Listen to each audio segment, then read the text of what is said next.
Lucian, his true history.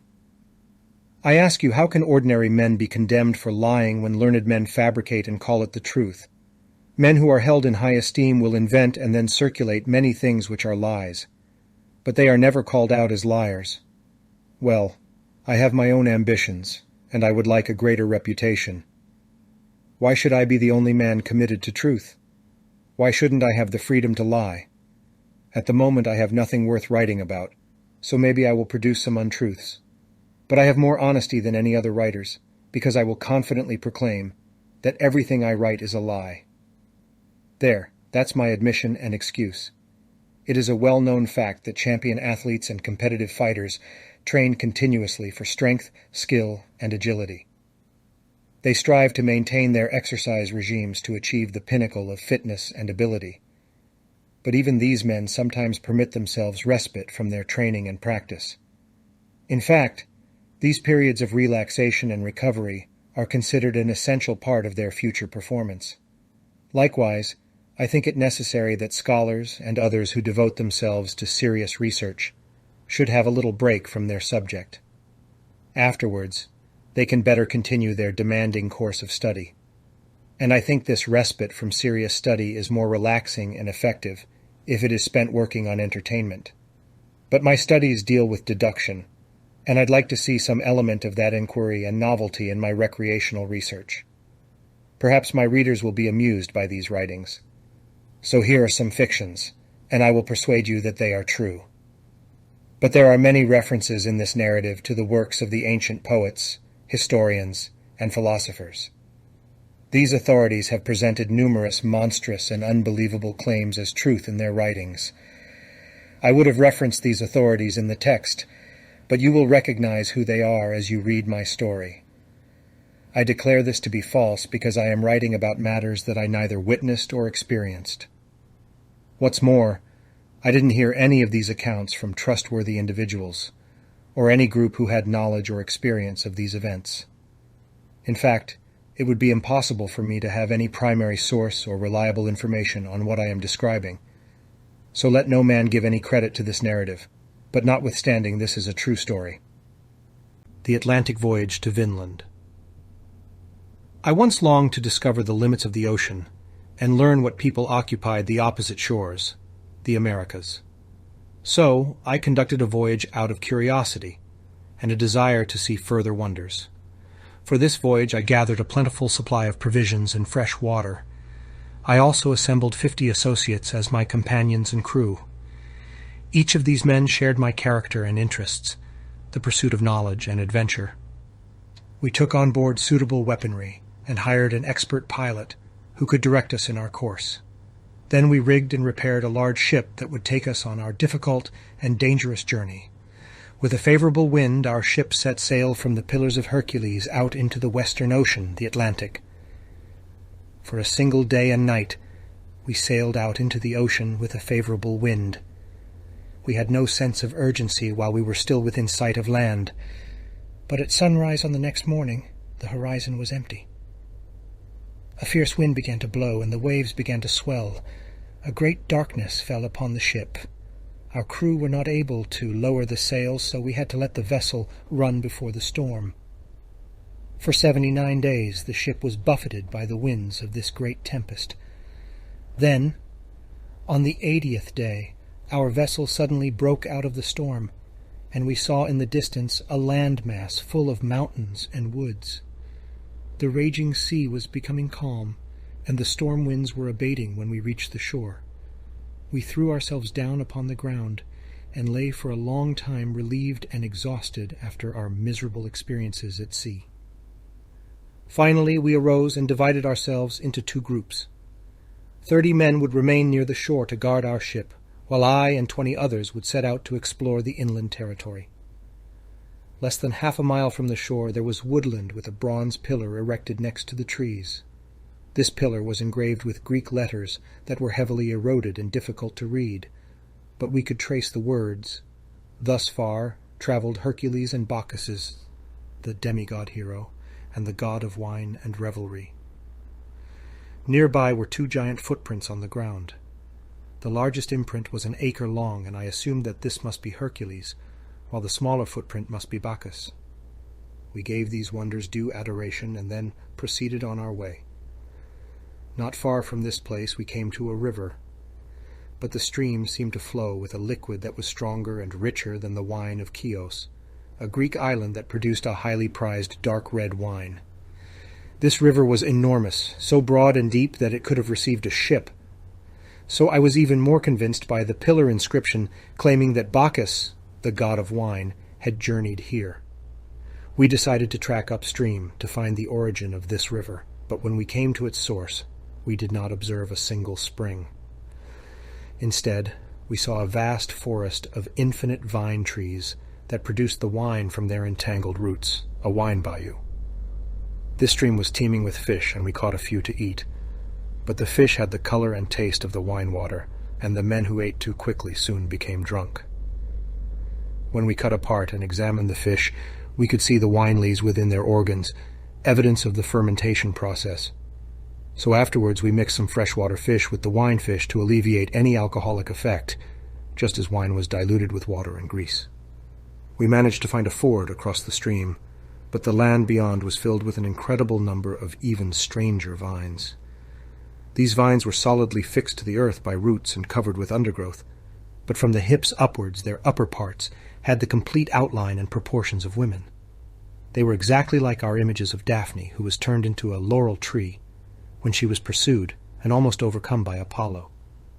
Great branches sprung from the fingers of these vine women, and the hair on their heads was a tangle of twigs, vines, and clusters of grapes.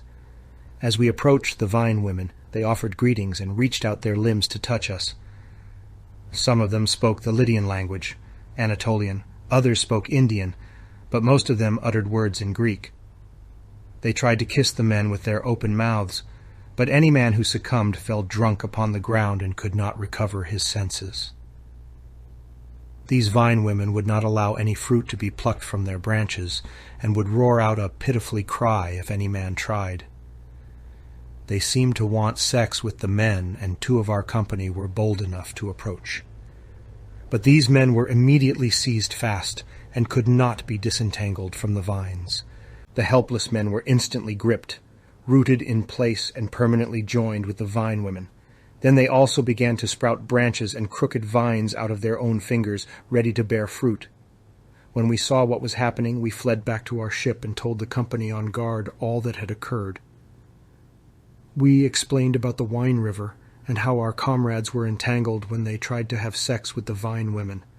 Of course, they believed Lucian, for hadn't Ulysses lost half his crew when the sorceress Circe transformed them into swine?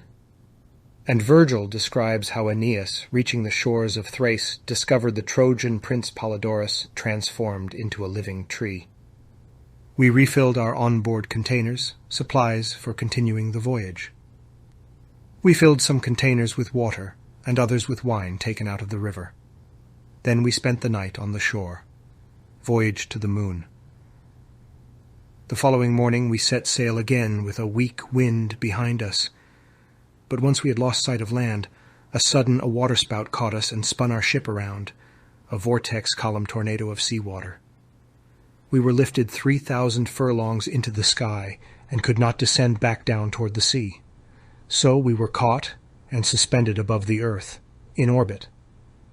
A mighty wind filled our sails, and for 7 days and nights we were propelled away from our planet, maybe a solar wind.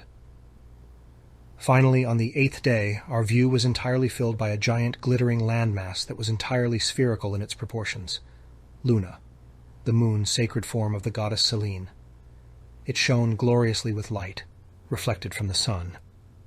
Approaching in our ship, we landed on the surface, disembarked, and began surveying the landscape of the moon.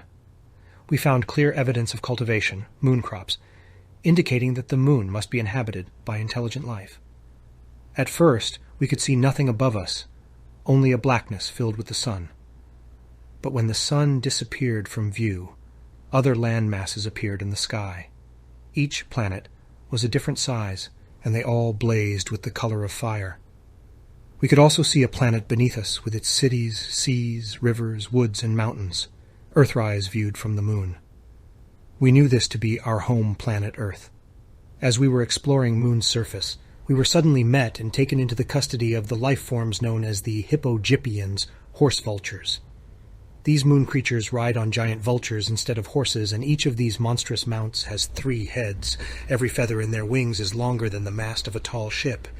They have orders to patrol the moon and bring all strangers that they find to the king, an airborne force reporting directly to the lunar monarch. We were presented to their ruler, and as soon as he saw our outfits, he questioned, "Are you Greeks?" We replied, "Yes," and he asked, "Well, how did you reach the moon?" We told him everything that had happened to us, and he began to tell us about his own adventures. He was a Greek named Endymion, and had been taken from the earth when he was asleep, an alien abduction. They had brought him here and made him their ruler. Now, according to our myths, this account is credible. For didn't the moon goddess Selene fall in love with a mortal youth, a shepherd, named Endymion? Could this be the same man abducted from earth? Endymion told us that we were now standing in the place that mankind calls the moon, Luna inhabited by the Selenitans. He said that we could remain on the moon in supreme happiness and have anything we asked for. He also assured us that we had nothing to fear. We were in no immediate danger, for the war against the sun was proceeding well. We asked Endymion about these enemies and the cause of the war. He explained that the sun was inhabited by other life forms, who were governed by a ruler named Phaethon, king of the Heliotans, named after the sun god Helios. Some of the moon inhabitants were in desperate need, due to overpopulation and resource scarcity. So Endymion had gathered this surplus population together and sent them out to establish a colony on the deserted morning star, the planet Venus. Phaethon was envious of the plan, and sent his hippomyrmics, horse ants, to intercept the lunar colonists as they journeyed to the planet. The lunar force was not prepared for conflict and had fled back to the moon. Endymion told us his plans to declare war on the sun, the Heliotans, and establish the colony on Venus by military means.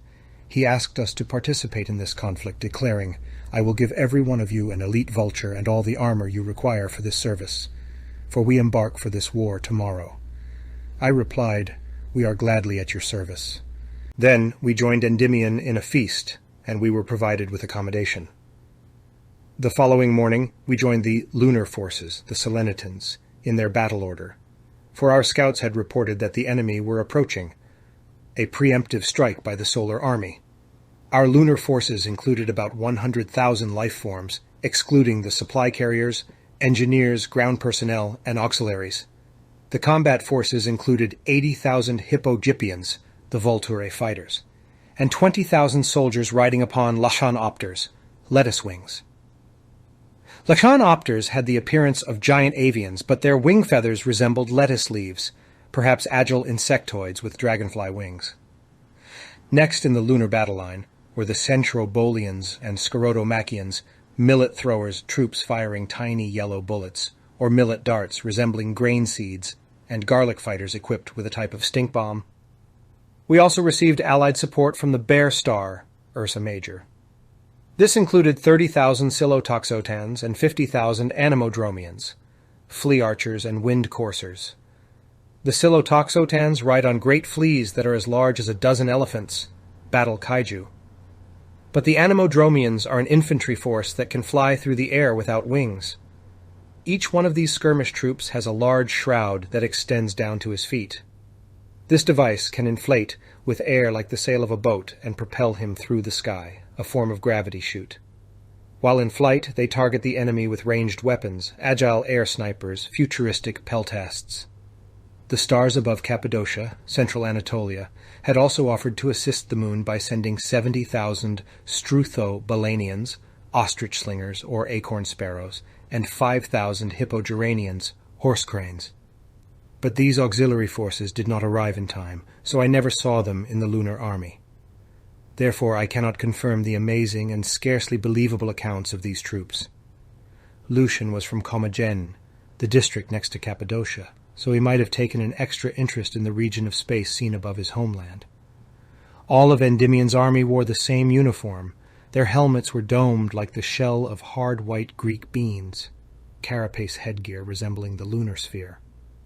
Their breastplates had a texture like lupin husks, multiple tiny pod-like flowers that display vivid colors, purple, red, orange, or yellow. But the material was formed from tiny scales that was harder than horn and almost impenetrable, mesh armor. The Lunar Army also carried shields and swords similar in design to Hellenic weapons. The swords and javelins carried Greek hoplites or Roman legionaries, but perhaps augmented with chain blades, power weapons, lightsabers, suppression shields, and personal energy fields. King Endymion took position on the right wing of his army next to the Hippogippians and his best fighting forces. The Lachanopters formed the left wing, and the allies were placed in the main battle line, along with about 6,000 myriads of infantry. Lucian uses the Greek historian Herodotus as his model for this description of the Lunar Army. But the troops gathered for this solar war exceeded all the exotic forces fielded by the Persian king Xerxes. The battle plan involved gigantic spiders, mechanoid starships. Each spider was larger than one of the Cyclades, Greek islands in the Aegean Sea. The spiders began to spin and cast a web between the moon and Venus. Then the lunar infantry advanced onto this webway led by Nacterion, Nightbat, the son of Eudionax, Fairweather, and his 2 sub-commanders. The left wing of the enemy, the solar army of Heliotans, consisted of hippomyrmics, horse ants, commanded by King Phaethon. These giant creatures resemble ants, but their bodies are 2 acres long and they have wings. The riders fight like soldiers, and the creatures can do immense damage with their mandibles. The solar army included at least 50,000 hippomyrmics. The right wing of the enemy force included about 50,000 aeroconopes, airflies. This was a force of archers riding on creatures that resembled giant gnats. Behind them were the aerocardax, sky pirouetters or aircrows, who fought as light-armed infantry. They carried slings and they launched radish-like missiles that killed their enemy with an immediate wounding stink, grenade launchers equipped with gangrene gas bombs and chemical weapons. It is said that they coat their missiles with a poison made from mallow juice, a type of pink flower. Behind these forces were about 50,000 colomycetes, stalk fungi, heavily armed troops who excelled in close combat. They are called colomycetes because their shields were made out of mushrooms, and their spears resembled stalks of asparagus, mycelia, and plant-based biotech. Next to these forces, Phaethon stationed his allies, the Cenobalanians, who came from the dog star, Sirius in Canis Major. The Cenobalanians, dog acrons, had the heads of dogs and rode objects that looked like winged acorns, perhaps orbital drop pods. But the slingers summoned from the Via Lactea, the Milky Way, and the Nephilo centaurs, cloud centaurs, arrived too late to participate in the battle. It is said that Phaethon later attacked and burned the Milky Way with fire for its failure to provide troops, perhaps a long-range laser barrage.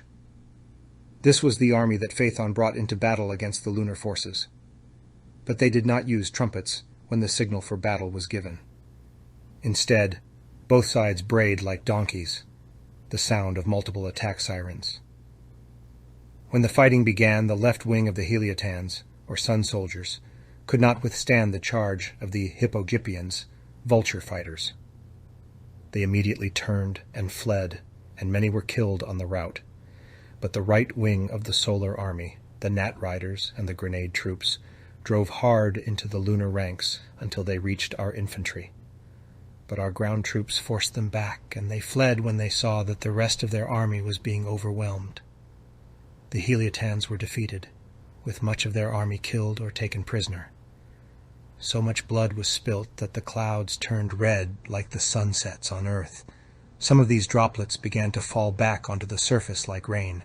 Perhaps this is what Homer meant when he said the god Jupiter, Zeus, made it rain blood for the death of his mortal son, Sarpedon, referenced in Homer's Iliad. Prisoners of the sun. Returning from our pursuit of the enemy, we erected 2 trophies to confirm the lunar victory. The monument for the infantry was placed on the spiderweb, the terrestrial battleground, but the trophy for the aerial victory was suspended in the clouds. But while this was being done, our scouts reported that the Nephilo centaurs, cloud centaurs, were incoming. The Heliotans had expected to receive these allies before the battle, but now these monstrous creatures had arrived.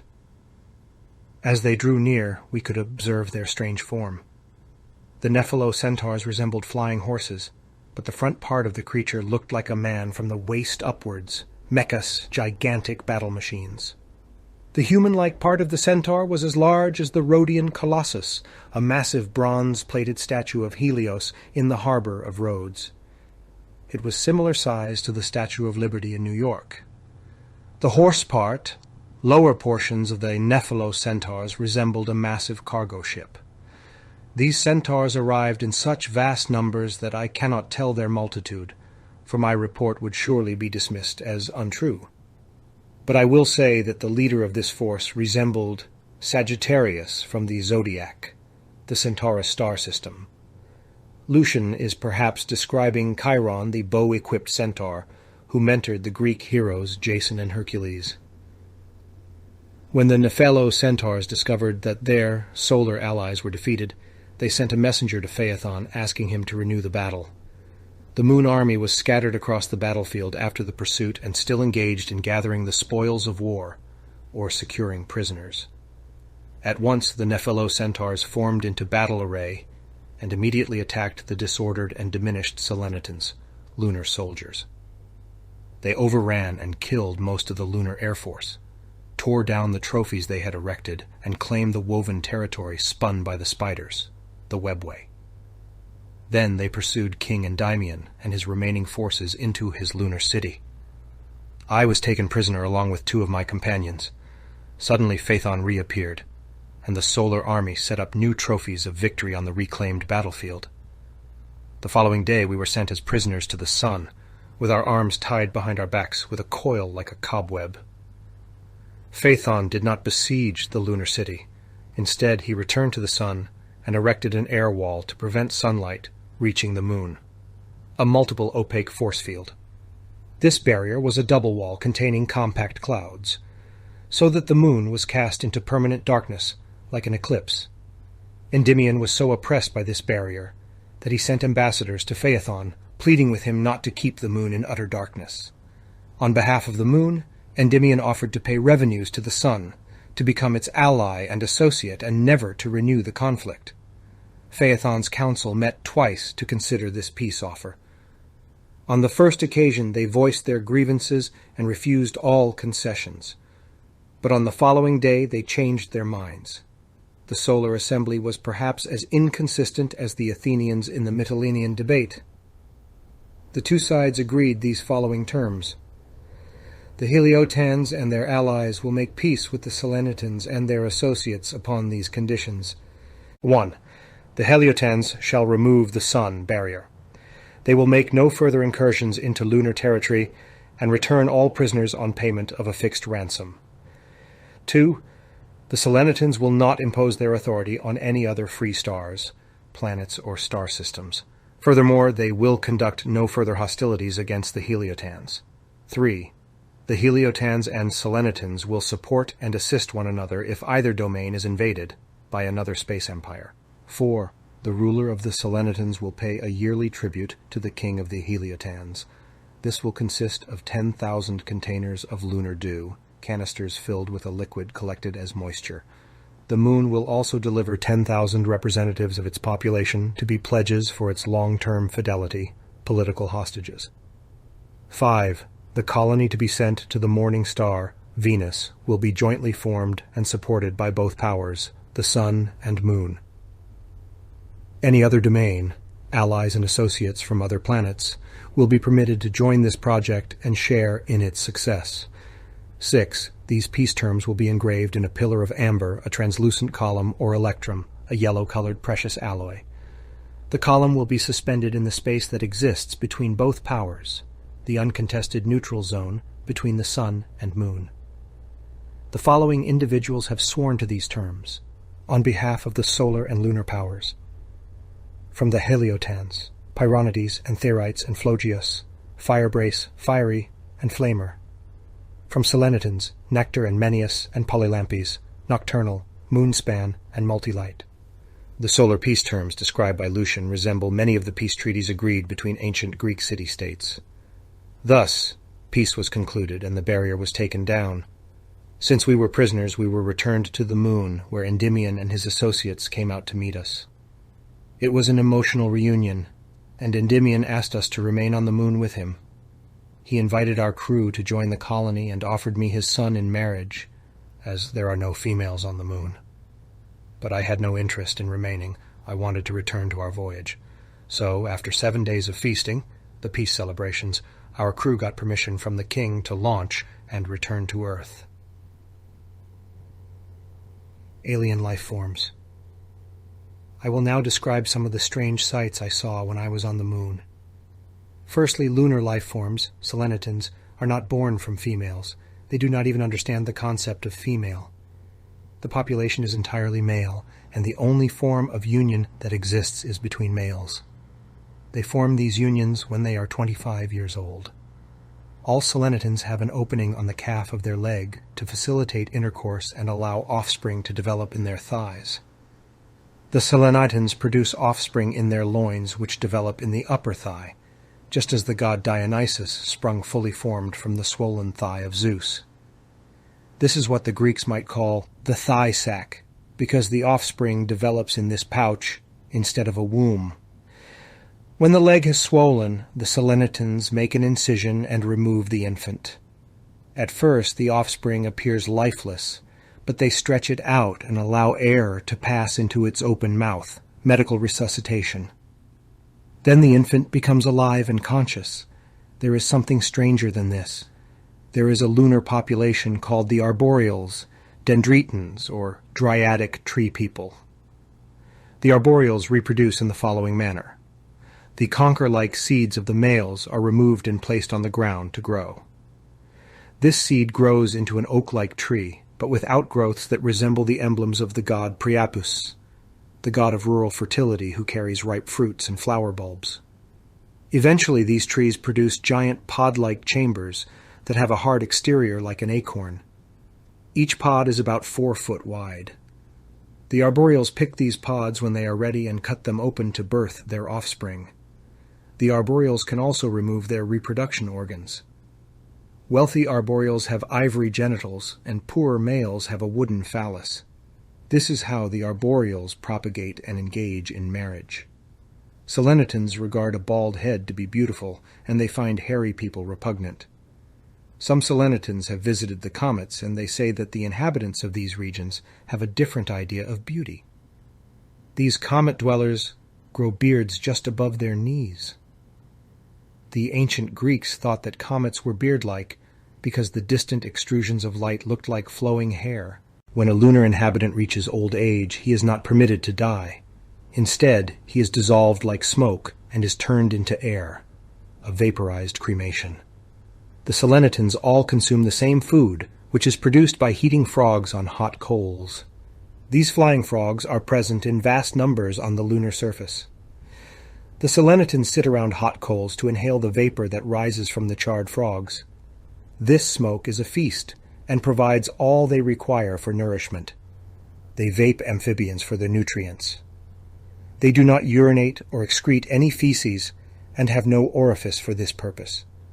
The lunar life forms consume air that has been compressed in a cup and comes from moisture extracted as dew, perhaps the produce of a moisture traps with catch basins. Selenitons have no individual toenails because their entire foot is a single toe. Every one of them has a colewort, a type of cabbage, sticking out of their rear end like a tail. The stalk of this plant is always green and flourishing, and even if a seleniton falls flat on his back, his colewort will not break. The mucus that drips from their noses is sweeter than honey.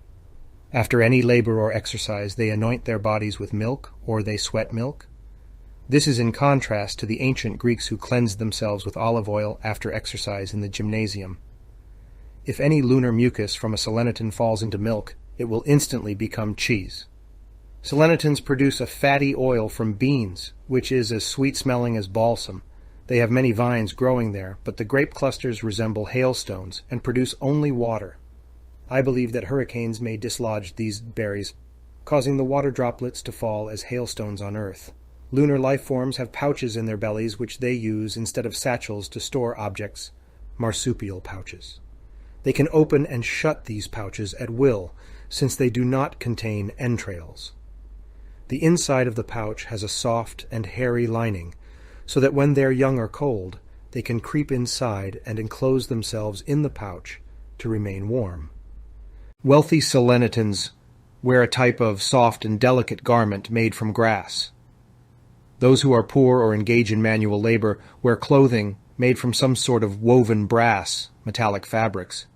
They have plentiful supplies of this brass fabric, which they join and stitch together using a special liquid rather than wool stitches, fast-acting glues. You might think I am being fanciful when you read my description of Selenitan eyes. The account is incredible, but you still need to be informed. Selenitans can remove and reattach their eyes as they please, perhaps cybernetic implants. If a Selenitan wants to, then he may detach his eyes and put them aside until he has need of them again. If he has lost his eyes, then he may borrow the eyes of another. Wealthy Selenitans have many surplus eyes ready for their use if required. Their ears look like the seed of a plantain tree, a ball with tiny bristles. But the Arboreals, tree people, only have simple wooden ears. I saw another marvel in the royal court of the lunar monarch. It was a giant glass pane lying at the bottom of a shallow well. If a man entered the well, he could hear everything being spoken on the earth. If he looked into the glass, he could view all the cities and nations on our planet as though he was closing observing each from above. A telescopic or satellite surveillance view screen relaying a live feed form of Google Earth. I was able to see all my friends on Earth and observe the entire country. Lucian was a Greek from Anatolia. I'm not certain if my friends were able to detect my presence as I watched them, but I don't think they were able to do so. However, perhaps if you can find them and ask, you can discover this for yourself. Lucian is confident that his friends were not aware that they were being spied upon from the moon. But did anyone find and ask them? After this, we said our farewells to the moon ruler Endymion and his associates. As we made preparations for departure, the king presented us with 2 glass suits, a transparent fabric, perhaps a bio-containment outfit, hazmat equipment or spacesuit, 5 brass costumes, made from the metallic material, and a complete suite of the lupin armor, the colorful mesh armor. But I had to leave all of these objects behind in the stomach of the whale. But more about this later. The king sent an honor guard of 1,000 hippogypians to accompany out ship on the first 500 furlongs of our journey to explore the wider solar system. We cruised through many territories before reaching the newly colonized morning star Venus. We landed there and took on board fresh water. Then, after entering the zodiac, other star systems, we returned, passing by the sun. We wanted to make landfall on the sun, but the winds were against us. The Roman ship was still using sails for propulsion. But as we passed close by on the left-hand side, we could observe that the sun was a flourishing region, covered in vegetation and well-watered, with lakes and rivers. The Nephelocentaurs were now serving as mercenary soldiers to Phaethon, and when they spotted us, they scrambled to reach their ships. They quickly intercepted us, but discovering our origins, they treated us as friends. The alliance between the moon and the sun was still in effect. Besides, we were no longer in company of the Hippogypians, the main lunar military unit. So the Nephelocentaurs made no complaint and allowed us to depart. We continued our voyage throughout the next night and the next day. That evening we sailed downward and came to a city called Lichnopolis, Lamp City, a space station. This city is situated just below the zodiac, root of the sun through the sky, in the space between the Pleiades and the Hyades, distant star clusters. When we arrived on Lichnopolis, we could not see any life forms except a great number of lights that moved rapidly around the city, lamp-like energy beings. They were engaged in various activities at the Agora, the main market center, and the harbor, the spaceport. But many of these lights were small and diminished as though they belonged to poorer entities, a malnourished labor class. By contrast, some of the illuminated life forms were large and powerful, emitting a glorious and radiant light, a ball of plasma or other energy source. Every entity seemed to have its own place and position within this society, and every life form had its own name. We knew this because we could hear them speak. They did not threaten or harm us. Instead, they invited us to feast with them, but we were still apprehensive and did not eat or sleep while we were in the city. Their court of justice stood in the middle of the city. Here the governor remained through the night in a continual vigilance, a panopticon. Every night the governor called each and every one of the inhabitants by name. If any individual did not answer, then he was judged to have abandoned his community and immediately condemned to death. The execution was carried out by quenching. Their light was extinguished. As we stood among them, we heard some of the answers that the lights gave to the governor. They gave excuses for their delays and prolonged business, any activities that continued into the hours of darkness. Then we were each assigned our own light, a personal guide, and we spoke to it about affairs in the city. I asked for news from my homeland and our world, planet Earth. Afterwards we spent the night in the city and departed in the morning. Sailing through the clouds, perhaps a nebula, we caught sight of the city of Nephelokokchigia, Cloud Cuckoo. This was a place of great wonder, but we did not land because the wind was against us. The Roman ship was still reliant on its sails. But I learned that the ruler of Nephelokokchigia was Coronis, Crookbeak, the son of Cotiphion, Thrush. Thinking back on these events, I had to reassess the veracity of the poet Aristophanes, the Greek comic playwright and author of The Birds. What a wise man he was. What a faithful reporter of facts. In fact, there is little cause to question anything that he has written. 3 days later we saw the ocean ahead of us, the earth viewed from space. There was no land in sight, but as we looked above us, we could still see fiery glittering colors of distant land masses, stars and planets. On the 4th day, at about noon, the wind slackened, and we landed back onto a calm sea. We felt immense surprise, relief, and joy to be back on Earth. And we flung ourselves overboard to swim and refresh ourselves in the calm, smooth sea. But this sudden good fortune was just the prelude to a great disaster. Swallowed by a sea monster. Essay question. To what extent was the solar war justified, both in regard to the opinion of Lucian and the astropolitical concerns of both the sun and the moon? Additional reading list: Jonathan Swift, Gulliver's Travels, 1726. Jules Verne, From the Earth to the Moon, 1865. H.G. Wells, War of the Worlds, 1897. Gene Roddenberry, Star Trek, 1966. George Lucas, Star Wars, 1977.